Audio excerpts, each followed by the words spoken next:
Can we imagine a life without plastic?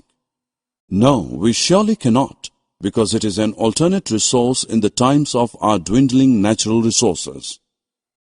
But what price have we paid for it? We know that plastic, being a synthetically derived substance, is non-biodegradable, since the enzymes required for its decomposition are absent in the decomposers, such as various bacteria and fungi.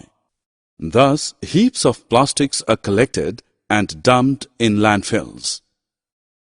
They will stay there for several hundred years, releasing toxic chemicals into the soil and nearby water resources.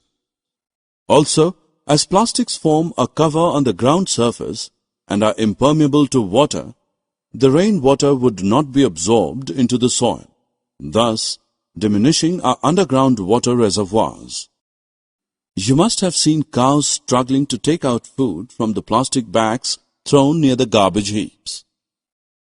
They end up eating the plastic bags as well. It can choke their respiratory tract or form a lining in their stomachs, causing their death. On burning plastics, it releases toxic fumes into the atmosphere. Other plastic menace is the choking of drains, which leads to their overflowing and flooding during the rains.